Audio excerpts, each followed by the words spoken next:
All right, here I am with the GU recap, and here is the markup from before the session. So as you can see on the GU, technically this was an extreme 50-minute demand zone mitigation demand area where we could possibly make a target for our shorts, and also we were expecting shorts based on GU2, and yeah, there was technically a literally perfect double bottoms right here, which has been built up for this extreme 15-minute demand area.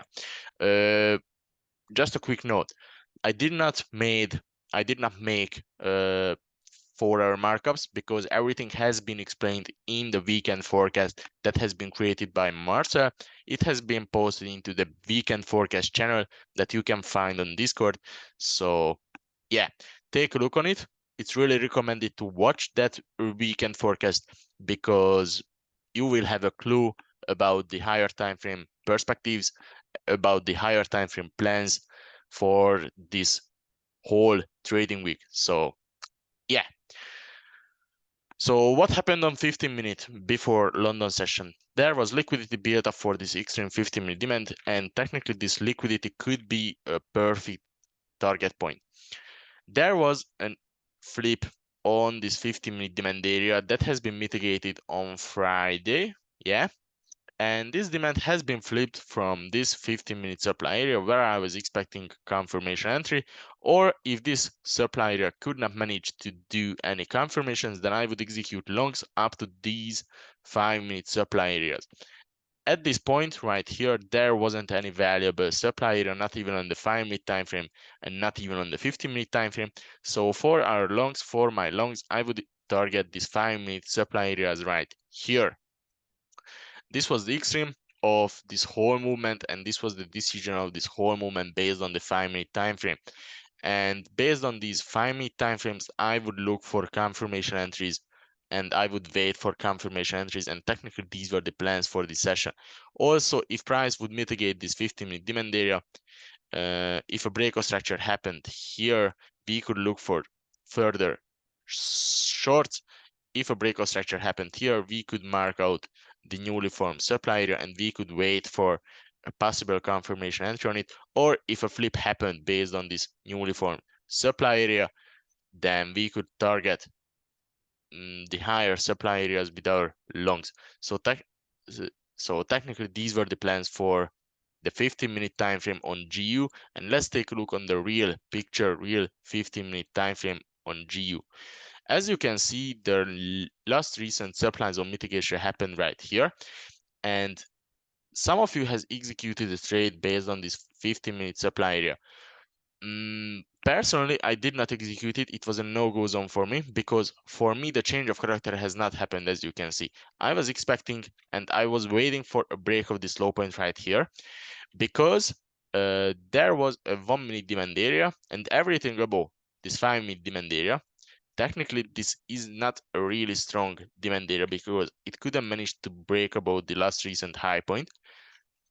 But technically, this whole breakout structure movement started from this area. So as you can see, everything above this supply, everything above this 1-minute demand area was inefficient, and everything above this demand area was built up as a liquidity for this demand area, and this is the main reason I was waiting for a change of character right here.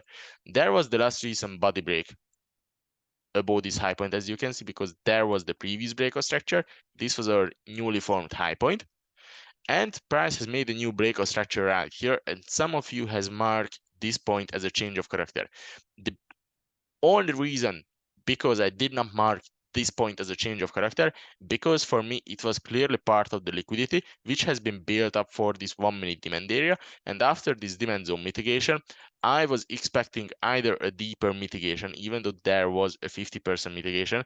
So technically I was expecting the continuation to the upside if price reacts on this demand strongly, and technically this is the main reason I was expecting the break of this zone in order to have a real change of character, because for me that character changing point right here, the last low point that has caused the breakout structure beforehand, was part of the liquidity which has been built up for this demand area right here.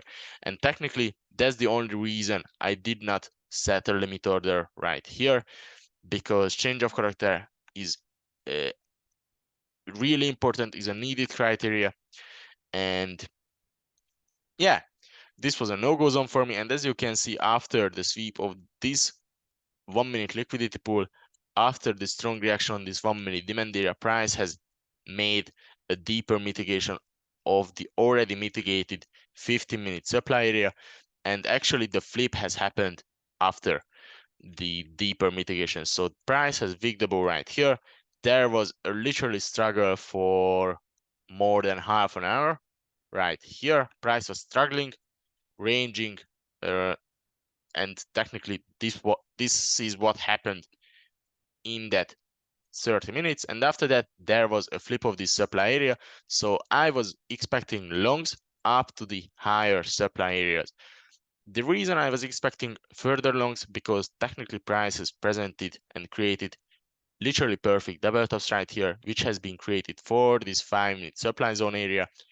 And I was really expecting further longs, because there wasn't, at this point, there wasn't any valuable supply zone mitigation, not even on the 1 minute time frame or on the 5-minute or 15-minute time frame. This was just pure liquidity built up for this 5-minute supply area.